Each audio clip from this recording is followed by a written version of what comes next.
All right, thank you all for coming out and joining us here this morning. I'm Dawn Penich. I'm the Communications Director for the Arizona for Abortion Access campaign.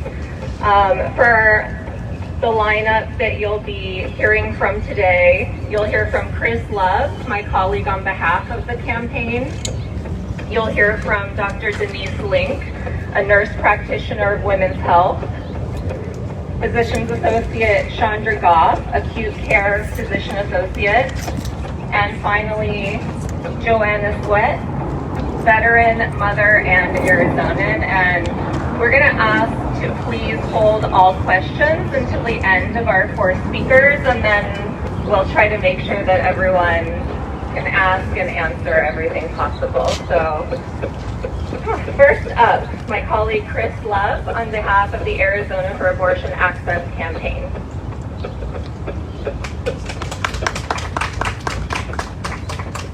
Excuse me, is there a way we can fix whatever's talking? Yeah, I hear it too. Feedback.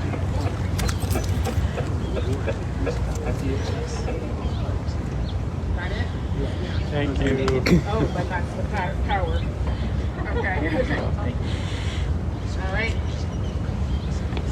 So today I have the news, the horrible news of sharing with you all that the Arizona Supreme Court has essentially upheld a near total abortion ban dating back to 1864. Today's ruling upholds an extreme, unacceptable ban that harms pregnant patients experiencing medical complications, that punishes survivors of incest and trafficking, and that robs every single Arizonan of one of our most fundamental rights, the right to make our own decisions about our health, our bodies, and our lives.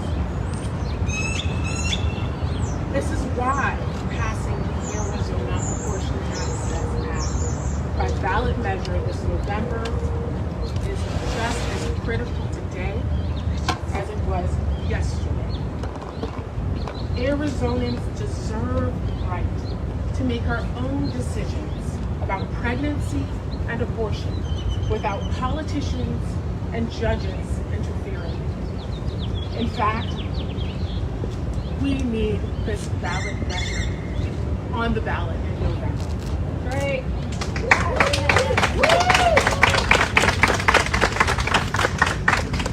And Arizonans agree with us.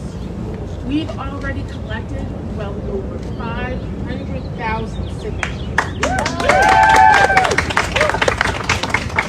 And we don't plan to slow down one bit, because Arizonans across the political spectrum believe in reproductive freedom. We believe patients, in consultation with our medical providers and families, have the right to control our own health care, and we are eager to prove it once and for all at the ballot box in November. Yes. Since we started this campaign, we've heard nothing but continued enthusiasm and passion from our volunteers and voters alike. And without the Arizona Abortion Access Act, extreme politicians in our courts and in our state legislature will continue to try to completely ban abortion, just as we've seen here today. And truthfully, we don't even have to look at what's going on elsewhere. The writing is on the wall right here in Arizona, not only with today's decision, but with our Arizona politicians opposing access to contraception, declaring that the tenets of one religious faith should control all our health care, and suggesting that women put Tylenol between our legs if we need reproductive health care. Arizonans deserve to get these type of bans out of our doctor's offices and out of our private lives. Right. Woo!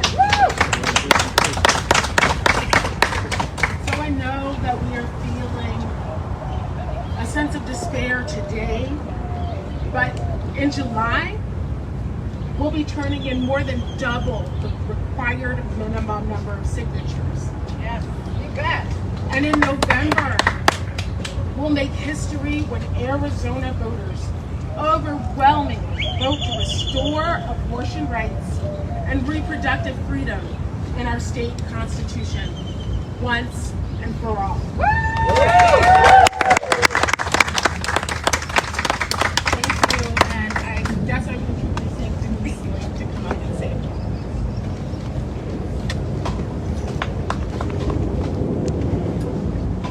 Morning. I've been a nurse practitioner in women's health since 1979. I moved to Arizona 20 years ago after Arizona passed full practice authority for nurse practitioners. I'm now retired from full practice in 2020, and after 4 decades of providing full, high-quality care before devastating complications. That means in my professional lifetime, I never saw the types of punishing, anti-science, and restrictions harming Arizona patients. For the entirety of my nursing career, I could talk freely with my patients. I could inform and educate them with evidence-based options and provide appropriate referrals when needed. I do not restrain or push. That's not what we as healthcare professionals do. We state facts, we explain and we support patients in making the decisions using those facts and options that are best for their situation. Patients should be the final arbiter, the sole decision, along if they choose with a partner or a family member, or on their own, because after all, it's their life and their health in the balance. If I was still in practice today, I don't know how I would be working. In fact, I wouldn't be doing my job if I deprived patients of all of the facts and the evidence-based clinical standards. That in itself is another way these types of restrictions harm all of us. They drive providers who are so critically needed out of the fields which we are experts in. They rob every single person of getting the fullest and best care available because professionals dedicated to the science and standards of our field choose to leave those practice rather than offer care that fails to meet standards of quality, accessibility, and full employment consent. The ballot measure is essential, especially after today's decision, because providers must be able to talk to patients about their goals, aspirations, and health without any of us, patient providers, worrying about criminal accusations or basing health decisions on inadequate knowledge or arbitrary barriers.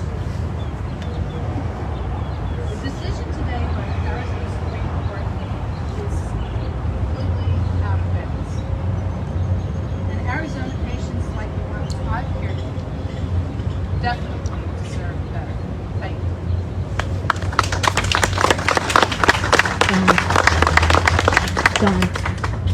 Dawn, you can speak up a little bit. Thank you. Now hear from Chandra Goff, an acute care physician's associate here in the East Valley. Thank you. I'm Chandra Goff, an acute care PA. I've been a PA for 10 years, and I'd like to add my perspective on why it's so critical that we continue to support the Arizona Abortion Access Act in light of today's rules. All of us can probably relate to one fundamental truth about medicine. If we think about it in our own terms of our own health and the health of a loved one, the truth is that medicine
already by far the most highly regulated medical procedure, despite its good safety record.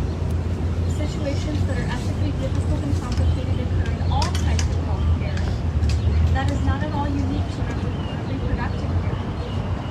I have difficult, nuanced conversations with my patients every single shift about what's going on in their body and their health, what their treatment options are, and how their decisions will likely impact their future and those around them. Medical decision making and medical ethics are what we do as clinicians. Having politicians take away our ability to fully and accurately counsel our patients about any medical topic is absurd, unrealistic, and unethical. That's why abortion decisions and all medical decisions need to be left between clinicians and each person whose body and health are at stake. With today's ruling, it's ever more important that Arizona voters have the opportunity to pass the Abortion Access Act because all of my patients deserve that choice.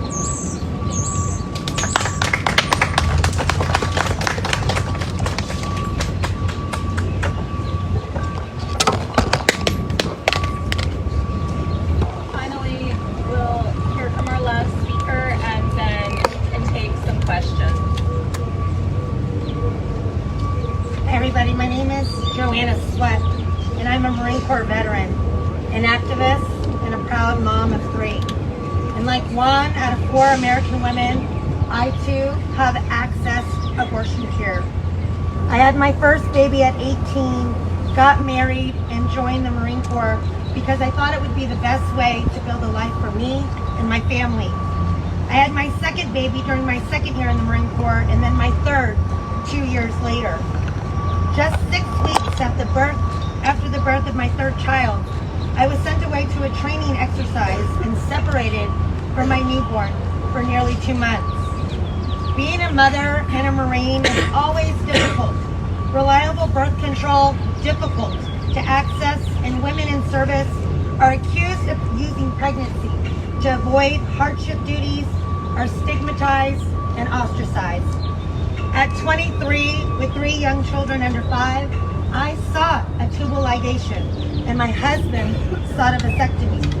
But military doctors believed we were far too young to make such permanent decisions, so they denied us.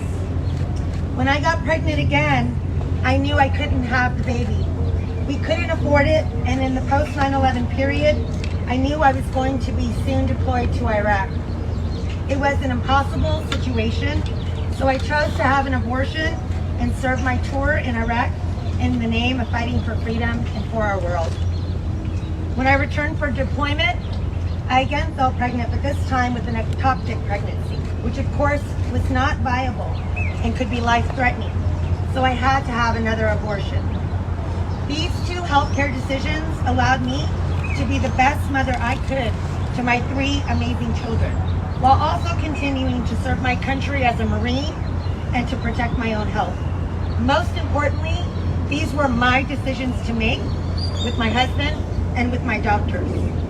And as we've heard today, and as I know from my own experience, every situation is unique, and life is complicated enough that the only person who really knows what is best for her and her family is the pregnant person and her medical providers. This is why it's critical that we get politicians out of our reproductive choices. Arizona politicians have been playing games with women's reproductive freedom for far too long, and it is dangerous. No blanket abortion ban can possibly account for all the circumstances in which a woman might need an abortion, and frankly, it isn't anyone else's business. Women need to have control over their own lives and to be free to make their own choices. This is what it means to live with dignity in a society that claims to value individual freedom and autonomy. To regain the freedom and dignity we have lost here in Arizona, we must stay dedicated to passing the Arizona Abortion Access Act in November. It is our only way to ensure that women, their families, and their medical providers get to make decisions about their pregnancies in this terrifying post-Roe world. I fought for rights and freedoms around the world, and I'm proud to stand with everyone today to fight for the rights and freedoms of women in Arizona. It's the right thing to do, and an antiquated decision makes absolutely no sense.